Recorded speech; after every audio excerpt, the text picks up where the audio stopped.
Formula One stars are global icons, making millions of dollars annually.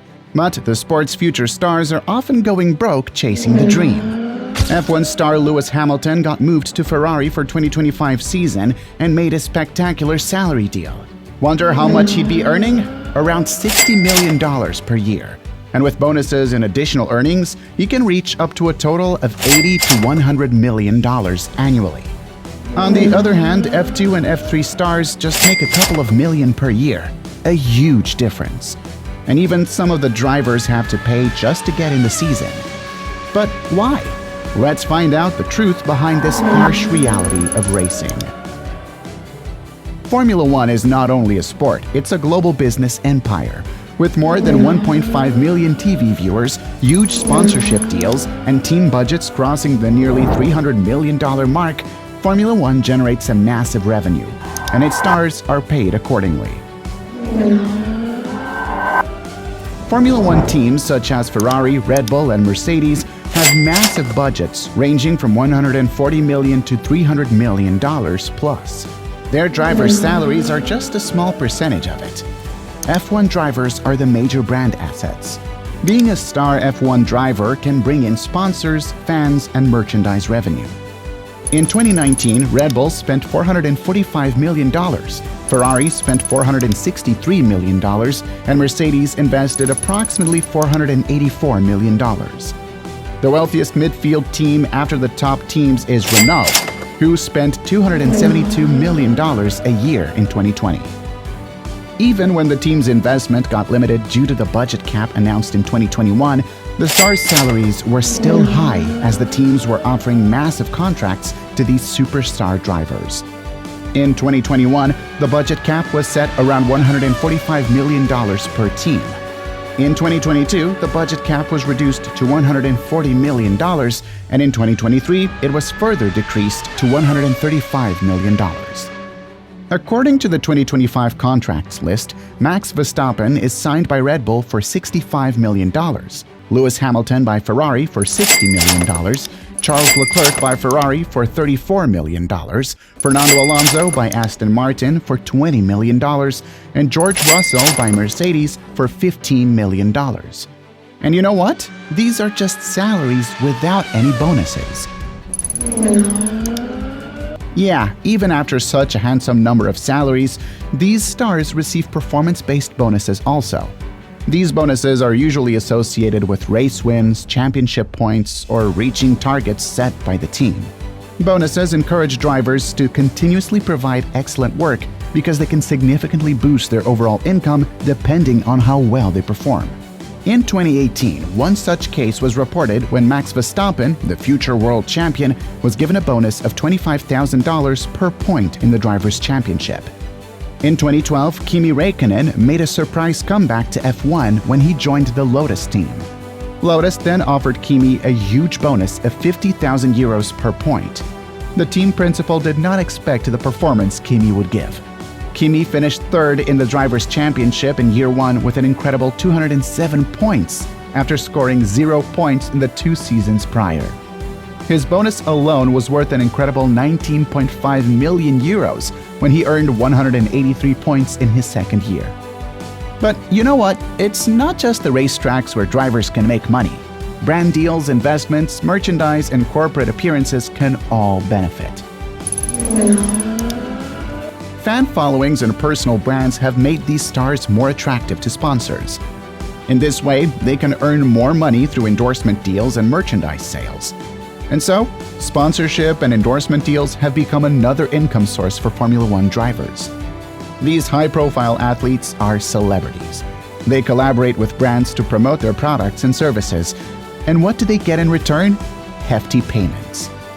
Think of Lewis Hamilton, the 7-time champion, who not only earns from Formula One, but has also made deals with luxury brands like Tommy Hilfiger, Sony, and Puma. These sponsorship deals contribute to his net worth as well. But the real question is, why does everyone want to make a collaboration with these stars? The answer is clear. These celebrities bring fame and profit to the merchandise. Do you know that just the news of Lewis getting signed by Ferrari added to a 6% rise in Ferrari shares? Unbelievable! But this is not the end of the ways they can earn money. Next, we'll talk about their share in prize money. Formula One teams get a share of the game's annual prize fund depending on their performances in the championship. Although drivers do not get a share of this money directly, their contracts include clauses that grant them a portion of the team's winnings. The amount they will be receiving depends on the performance of their team and the terms of their individual contracts, but this can be another significant addition to their total income. While F1 drivers enjoy a lucrative salary, just one level lower, F2 and F3 athletes do not. You'll be shocked to find out the salaries of these stars. These drivers do not earn as much as F1 drivers. And what if I tell you that these drivers have to pay millions to the teams to get into the race? F2 drivers have to pay at least $1.5 to $2 million, and F3 drivers have to pay around $750,000 to $100,000 to run a car in the race. Many junior teams depend on these funds invested by these drivers to maintain their operations. These funds cover employees' salaries, car parts expenses, engine and aero updates. They pay for helmets, racing suits, and sometimes even accommodation. What a nasty thing! This pay-to-play model focuses on drivers paying for their seats instead of getting a salary. These teams rely on the financial support of their drivers as their main source of revenue. And that's not the end of the costs, which put financial pressure on the F2 and F3 drivers. Crashes are another notable thing that are so common in feeder series. They usually cost approximately 10,000 euros for the driver, and it can be further increased depending on the severity of the crash. These costs are a reason why these drivers go through financial problems after a major crash. Let's talk about the salaries they get. F2 and F3 drivers usually earn almost $80,000 to $200,000 from their teams.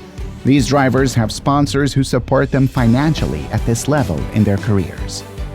Millions of people watch Formula One, but F2 and F3, not so much.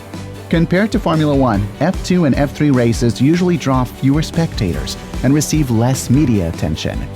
Due to their decreased visibility, drivers find it more difficult to land lucrative sponsorship deals, which are necessary to pay for racing's outrageous expenses. Drivers frequently find it difficult to pay for their participation in these series without significant support. The finances required to participate in F2 and F3 bring hurdles for many skilled and talented drivers. This financial disparity can restrain chances for young talent and foster a cycle where only those with significant funds can advance in this sport. Most notably, Lewis Hamilton says that he could not have afforded to pay such hefty fees to compete, given that he did not have a wealthy background like other colleagues. Hamilton was not alone in raising this point. Toto Wolff, Mercedes team boss, admitted that the prices that the FIA demands from the young drivers are excessively high. Some drivers can get associated with Formula One drivers' academics, which can give some sort of financial support to them. In a podcast, Helmut Marko said that the real percentage of the fees depends on the driver, but they are trying to cover at least 50% of the budget. Formula One stars earn millions from the motorsport, but different factors like high competition costs, restrained sponsorship opportunities, teams' revenue structure depending on driver funding, and financial hurdles contribute to the lack of salaries for F2 and F3 drivers. These points highlight the financial problems faced by the young drivers aiming to reach the peak of motorsport.